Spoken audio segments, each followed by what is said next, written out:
الله الرحمن الرحيم لن تنالوا البر حتى تنفقوا مما تحبون وما تنفقوا من شيء فإن الله به عليم صدق الله مولانا العظيم وبلغنا رسوله النبي الكريم الأمين ونحن على ذلك لمن الشاهدين والشاكرين والحمد لله رب العالمين إن الله وملائكته يصلون على النبي يا أيها الذين آمنوا صلوا عليه وسلموا تسليما الصلاة والسلام عليك يا سيدي يا رسول الله وعلى آلك وأصحابك يا رحمة للعالمين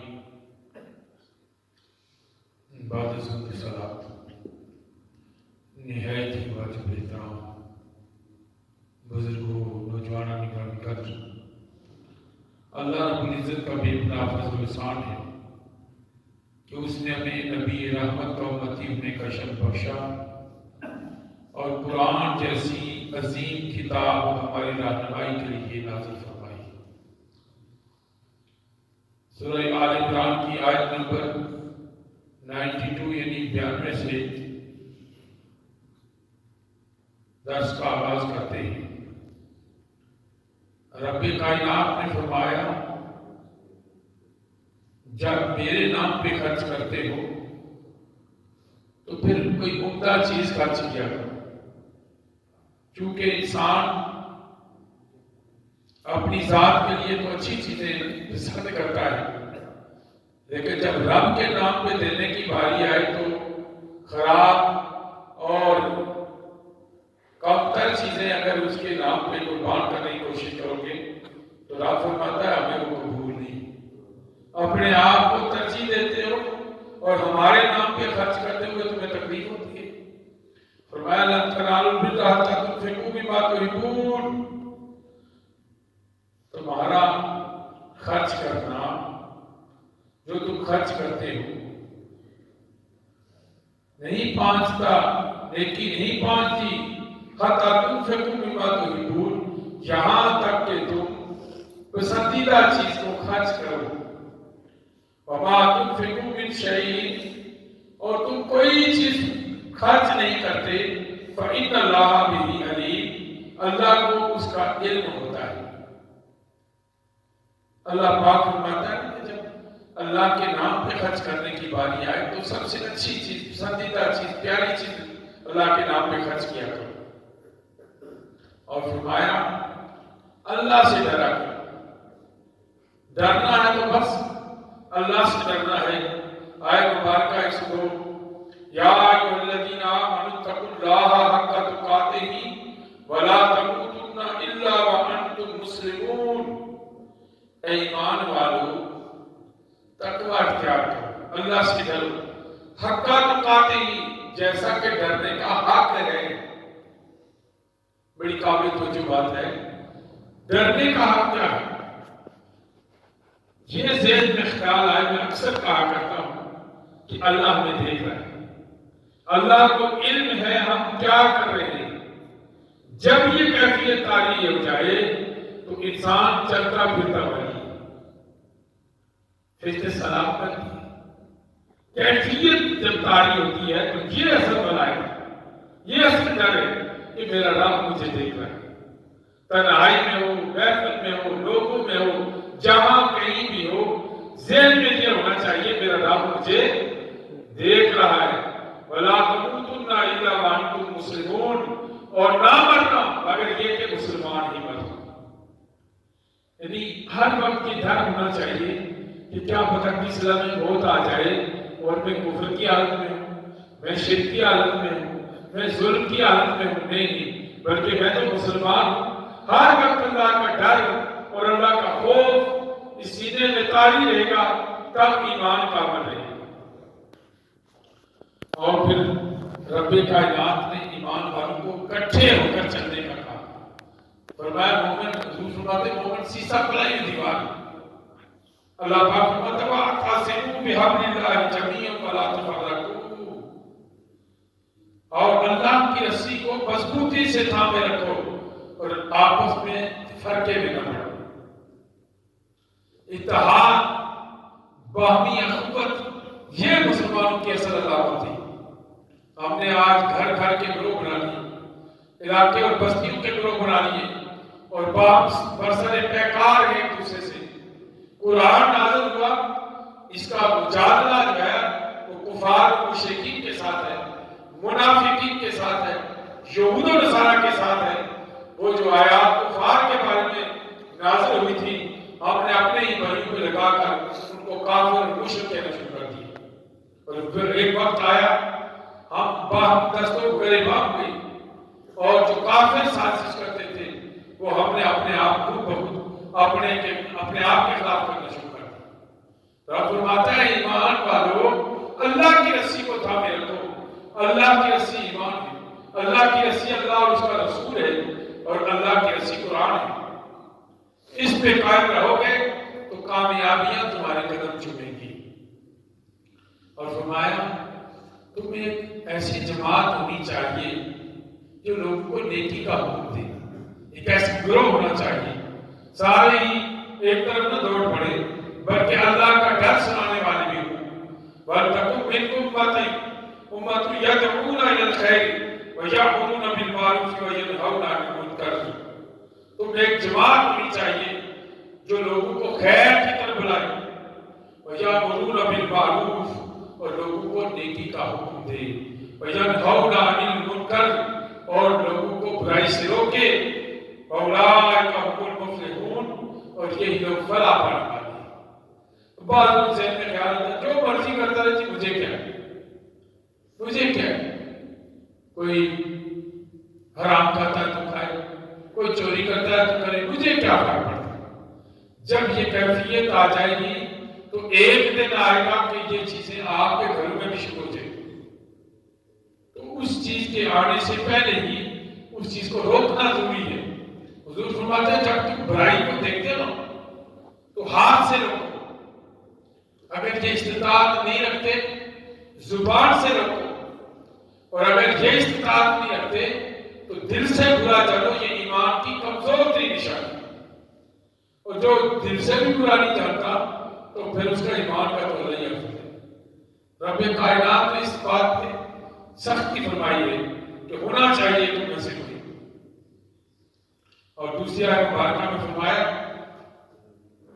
کنتم خیر امۃ اخرجت للناس، تم بہترین امت جو بھیجی گئی ہے لوگوں کی طرف، تأمرون بالمعروف وتنہون عن المنکر، تم نیکی کا حکم دیتے ہو، برائی سے روکتے ہو، وتؤمنون باللہ اور اللہ پر ایمان لائے ہو۔ اب اللہ پر ایمان لانے والے ہو، اور ایمان کامل یہ ہے کہ ہر وقت اللہ کو نگاہوں کے سامنے رکھنا۔ اور پھر حضور سے پوچھا گیا احسان کیا ہے، تو آپ نے فرمایا جب تم نماز پڑھتے ہو تو یہ گمان کر لو کہ میں اللہ کو دیکھ رہا ہوں، اور اگر یہ گمان نہیں آ سکتا تو یہ گمان ضرور کرو کہ اللہ مجھے دیکھ رہا ہے، اللہ مجھے دیکھ، یہ احسان، یہ نیکی کا بڑا اعلیٰ درجہ ہے۔ تو اگر حساب کا کام کرتے رہیں گے کیا ہوا کیا نہیں ہوا، دنیا بھر کے غم خوشیاں نماز کے دوران ہم دہراتے رہیں گے تو وہ نماز کامل نہیں ہو سکتی۔ اور پھر سورہ آل عمران میں رب کائنات نے سود کے بارے میں فرمایا یا ایھا الذین آمنوا، اے ایمان والو، لا تأکلوا الربا اضعافا مضاعفا، سود نہ کھایا کرو اور پھر بڑھا چڑھا کر دگنا چگنا کر کے نہ کھایا کرو، واتقوا اللہ، اللہ سے ڈرو، لعلکم تفلحون، تاکہ تم فلاح پا جاؤ۔ اب ایک آدمی قرض لیتا ہے، مجبور ہے، اور جو آدمی اس کو قرض دے رہا ہے وہ ایک لیمیٹڈ ٹائم کے لیے اس کو قرض دیتا ہے۔ اچھا اس طرح کریں جی کہ 1 مہینے میں ادا کرو گے تو تمہیں 10% سود دینا پڑے گا، 2 مہینے بعد ادا کرو گے 20%، 3 مہینے بعد ادا کرو گے 30%۔ وہ بیچارہ جس کو پہلے ہی قرض لے کے اپنا نظام چلا رہا تھا کیسے ادا کر پائے؟ تو ایسے ہی کرتے کرتے پھر وہ کیا ہو جاتا ہے، وہ اس دلدل میں پھنستا چلا جاتا ہے اور سود خور سے پھنساتا چلا جاتا ہے.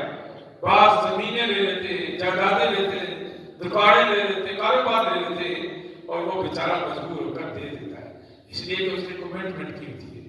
اللہ پاک نے موقع پرستی اور ظلم و جبر سے مسلمانوں کو منع کیا ہے. فرمایا قرض دیتے ہو تو قرض حسنہ دیا کرو، سود پہ قرض نہ دیا کرو. اور رب کائنات نے اطاعت رسول کا حکم دیا. فرمایا وَأَطِیعُوا اللَّهَ وَالرَّسُولَ لَعَلَّکُمْ تُرْحَمُونَ، اللہ اور اس کے رسول کی اطاعت کرو تاکہ تم پر رحم کیا جائے. حضور علیہ السلام کی اطاعت ہے. حضور علیہ السلام کی اطاعت یہ ہے کہ دوسروں کے ساتھ اچھائی کا سلوک کیا جائے، نرمی کا برتاؤ کیا جائے. کسی کو قرض دے دیا ہے تو نرمی سے اسے مانگا جائے اور اس کے ساتھ اچھا معاملہ کیا جائے. حضور اللہ پاک فرماتا ہے حضور کے بارے اِنَّکَ لَعَلَىٰ خُلُقٍ عَظِیمٍ، آپ اخلاق کے اعلیٰ درجے پر. اور رب کائنات نے فرمایا آیت نمبر 133 وَسَارِعُوا إِلَىٰ مَغْفِرَةٍ مِّن رَّبِّکُمْ، لوگوں دوڑو اللہ کی جنت کی طرف، اللہ کی مغفرت کی طرف. جنات عرضها السماوات والارض، اور اس جنت کی طرف جس کا پھیلاؤ، جس کی وسعت زمین و آسمان سے بھی بڑھ کر، اس زمین و آسمان ہے ان سے بڑھ کر اس کی وسعت ہے. اعدت للمتقین، اور یہ مومنوں کے لیے تیار کی گئی ہے. یہ جنت کس کے لیے تیار کی گئی ہے؟ مومنوں کے لیے تیار کی گئی ہے. اگر اس دنیا میں کہا جائے نا کامیابی ہے، ہمارے یہاں ایک رواج ہے بھی کامیابی دنیاوی لحاظ سے، لوگ امریکہ جاتے ہیں، انگلینڈ جاتے ہیں اور کہا جاتا ہے وہاں جاؤ گے یہ سہولتیں ملیں گی.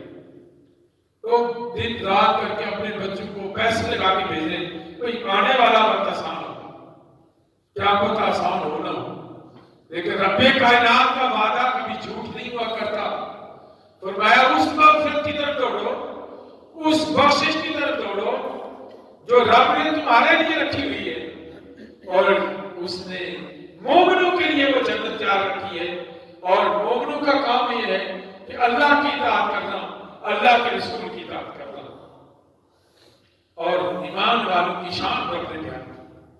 مختلف آیات میں رب کائنات نے ایمان والوں کی نشانیاں بیان کی، خصوصیات کی.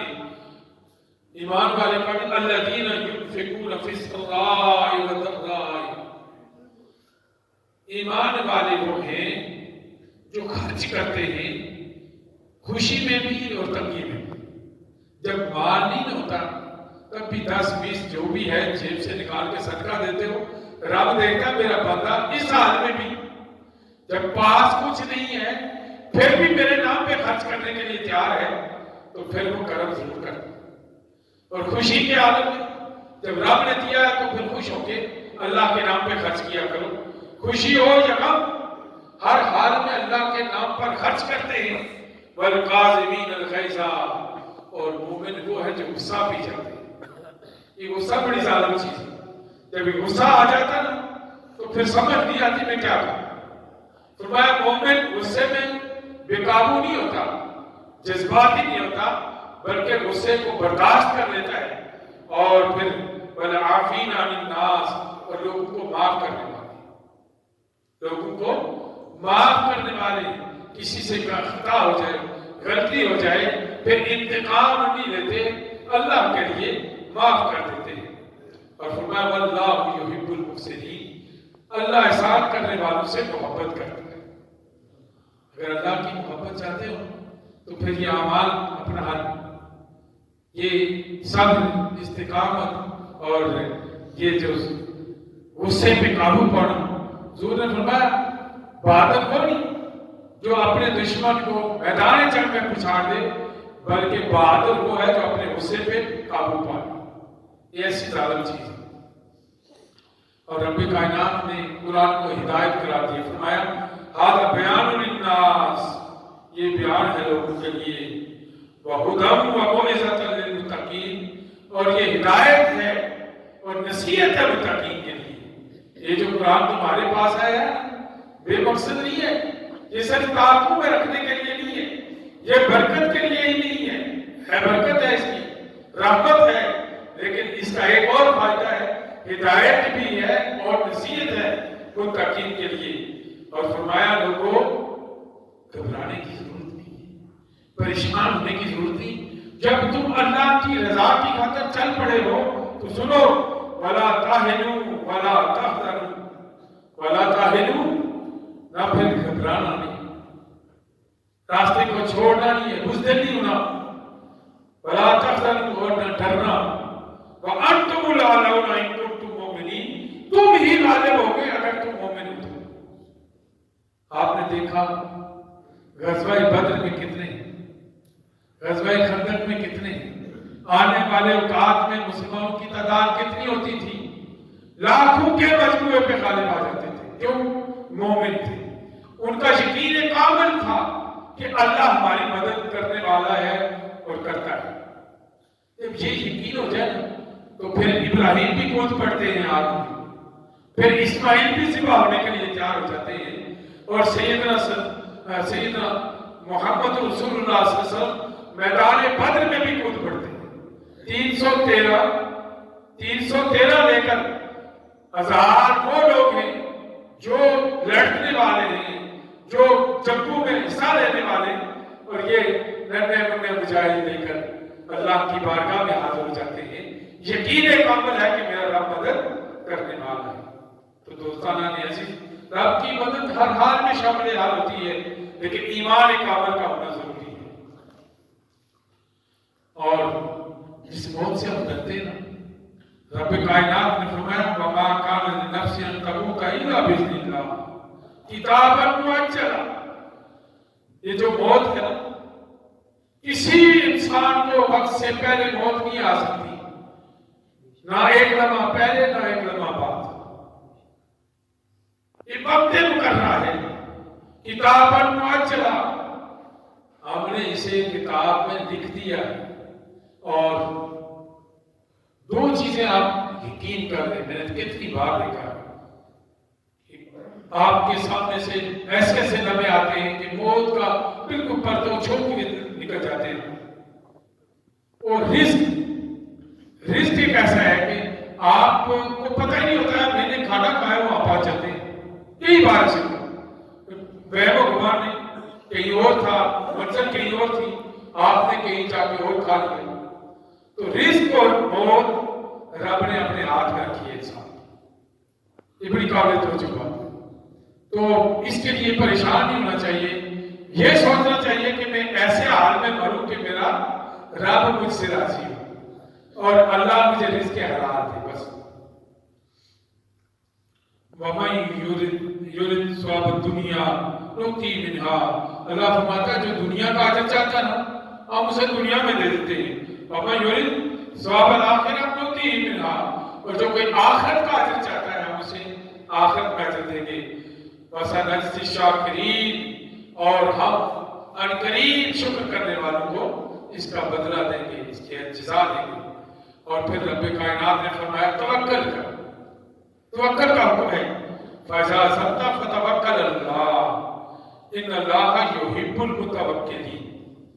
جب ہم ارادہ کر لیتے نا کوئی اچھی بات کا یا کوئی کام کرنے کا، تو پھر پیچھے نہ ہٹا، یہ جو ہونا نہیں چاہیے کہ بھائی ایک دن آپ نے ارادہ کیا دوسرے دن پھر یہ نہیں، ارادہ کر لیا پھر اس پہ مستقیم ہو جائے، اس کو ارادے پہ قائم ہو جائے، اور جب قائم ہو جائیں گے تو پھر رب کی مدد بھی شامل حال ہو جائے۔ فرمایا ان اللہ یحب المتوکلین، اللہ توکل کرنے والوں سے محبت کرتا ہے۔ اور رب کائنات کا بڑا احسان اس کائنات کے لیے ہے، وہ بھی سورہ آل عمران میں رب نے فرمایا لَقَدْ مَنَّ اللَّهُ عَلَى الْمُؤْمِنِينَ إِذْ بَعَثَ فِيهِمْ رَسُولًا مِنْهُمْ مِنْ أَنفُسِهِمْ يَتْلُو عَلَيْهِمْ آيَاتِهِ وَيُزَكِّيهِمْ وَيُعَلِّمُهُمُ الْكِتَابَ وَالْحِكْمَةَ وَإِنْ كَانُوا مِنْ قَبْلُ لَفِي ضَلَالٍ مُبِينٍ۔ رب کائنات فرمایا ایمان والو، ہم نے تم پہ بڑا احسان کیا، یہ صرف ایمان والوں پہ احسان ہوا، کیا اس باسفیہم رسولہ، ان میں ہم نے ایک رسول بھیجا ہے، من انفسہم، جو انہی میں سے، یتلو علیہم آیاتہ، اور اس رب کی آیات ان کے سامنے تلاوت کرتا ہے، وَيُزَكِّيهِمْ، اور انہیں پاک کرتا ہے، وَيُعَلِّمُهُمُ الْكِتَابَ وَالْحِکْمَةَ، اور انہیں کتاب و حکمت سکھاتا ہے، وَإِن كَانُوا مِن قَبْلِ لَفِي ضَلَالٍ مُبِينٍ، اور اس سے پہلے وہ گمراہی میں تھے۔ اللہ پاک نے ایمان والوں کے احسان فرمایا کہ حضور علیہ السلام کی صورت میں ایک ایسا پیغمبر عطا فرمایا جو انہیں پاک طاہر و مطہر کرتا ہے، اس امت کو بھی عظیم بنا دی، خود بھی عظیم اور امت بھی عظیم۔ تو یہ رب کائنات کا سب سے بڑا احسان ہے امت مسلمہ پر۔ اور پھر شہداء کے بارے میں، جو اللہ کی بارگاہ میں کوئی شہید ہو جاتا ہے، وَلَا تَحْسَبَنَّ الَّذِينَ قُتِلُوا فِي سَبِيلِ اللَّهِ أَمْوَاتًا، اور کوئی اللہ کی راہ میں مارا جائے تو وہ اس کے بارے میں یہ گمان نہ کرنا کہ وہ مر گیا ہے، وہ کیا ہوا؟ مر گیا ہے، بل احیاء عند ربہم یرزقون، بلکہ وہ زندہ ہیں اور اللہ کے ہاں سے انہیں رزق دیا جاتا ہے۔ پہلے آیت میں کیا تھا سورہ بقرہ میں؟ تم ان کی زندگی کا شعور نہیں رکھتے۔ یہاں پہ فرمایا کہ رب کائنات کے ہاں سے ان کو رزق ملتا ہے، ان کی زندگی کا عام لوگوں کو علم نہیں۔ آپ آج بھی کسی شہید کی قبر کو کھول کے دیکھیں گے، انشاءاللہ ویسا ہی پائیں گے جیسا وہ شہید ہوا تھا۔ اور پھر بخل کی مذمت کی گئی ہے۔ ہمارے ہاں دو طبقات ہیں، ایک ہے سخی، ایک ہے بخیل۔ تو رب نے نہ تو فضول خرچی کو پسند کیا اور نہ ہی بخل کو پسند کیا، بلکہ درمیانی راہ کو اختیار کرنے کا حکم دیا ہے۔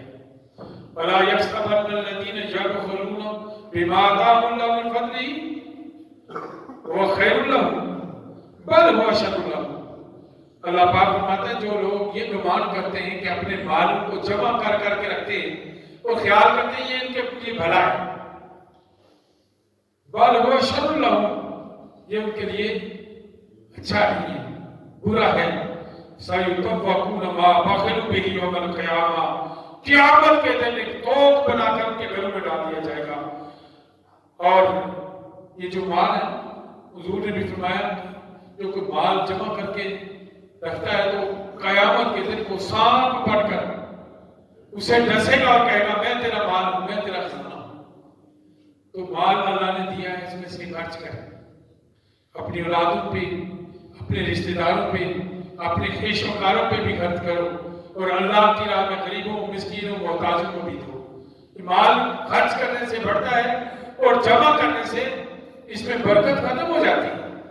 تو رب نے فرمایا کہ اس مال کو جمع کر کے خوش نہ ہونا، بلکہ اس کو خرچ کرو گے تو رب کرم فرمائے گا وَلِلَّهِ مِيرَاثُ السَّمَاوَاتِ وَالْأَرْضِ، اور یہ جو خزانے اور یہ جو زمینیں اور آسمان ہیں یہ سب اللہ کی میراث ہے، تمہارا کچھ نہیں۔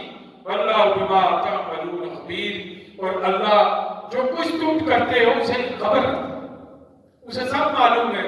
جہاں جہاں پہ جمع کر کے رکھتے ہو نا مال، اور خوش ہو رہے ہوتے ہو کہ میں نے بڑے بینک بیلنس رکھے ہوئے ہیں، بڑا مال ہے میرے پاس، کل بچوں کے کام آئے گا، آنے والے نسلوں کے کام آئے گا، تو کیا پتہ آئے یا نہ آئے، تم اپنے ہاتھوں سے لے کے جاؤ گے تو یہ تمہارے حق میں بہتر ہے۔ اور پھر موت کا بیان اس سورہ مبارکہ میں آیت نمبر 185 میں، کل نفس ذائقۃ الموت، ہر ذی روح نے موت کا ذائقہ چکھنا ہے۔ موت کبھی کبھی خیال آتا ہے ہمارا بھی مریں گے، جو خیال آتا ہے نا کہ ہم نے مرنا ہے، اس دنیا کو چھوڑ کے جانا ہے، یہ تو کچھ بھی نہیں، پھر جھٹکا لگتا ہے ہمیں، کہتے ہیں ابھی تو زندگی پڑی ہوئی ہے، ابھی بہت وقت ہے بھائی، کر لیں گے۔ وہ جھٹکا، وہ لمحہ ایسا ہوتا ہے جو ہمیں اللہ سے دور لے کے جاتا ہے۔ حضور نے فرمایا ایک وہ لمحہ جس میں انسان تفکر و تدبر کرتا ہے 70 سال کی عبادت سے بڑھتا ہے۔ تو ہمیں موت کا فکر اور موت کی سوچ ہونی چاہیے۔ فَإِنَّمَا تُوَفُّونَ أُجُورَكُمْ يَوْمَ الْقِيَامَةِ، اور جو کوئی اس دنیا میں کام کرتا ہے اسے جو عمل کرتا ہے قیامت کے دن سے پورے کا پورا بدلہ دیا جائے گا۔ فَمَنْ زُحْزِحَ عَنِ النَّارِ، اور جو آگ سے بچ گیا، وَأُدْخِلَ الْجَنَّةَ، اور جنت میں داخل ہو گیا، فَقَدْ فَازَ، تحقیق وہ کامیاب ہو گیا۔ وَمَا حَيَاةُ الدُّنْيَا وَمَا الْحَيَاةُ الدُّنْيَا إِلَّا مَتَاعُ الْغُرُورِ، اور لوگوں یہ دنیا دھوکہ ہے، چند ایام جو ہم اس دنیا میں گزار رہے ہیں، رب فرماتا ہے یہ کوئی ہمیشگی نہیں ہے، تم نے ہمیشہ نہیں رہنا ہے بلکہ اس دنیا کو چھوڑ کے چلے جانا ہے، اور یہ دنیا دھوکہ ہے۔ اور اللہ پاک سے دعا ہے ہمیں صحیح معنوں میں قرآن پڑھنے سمجھنے اس پہ عمل کرنے کی توفیق عطا فرمائے۔ وآخر دعوانا الحمد للہ رب العالمین۔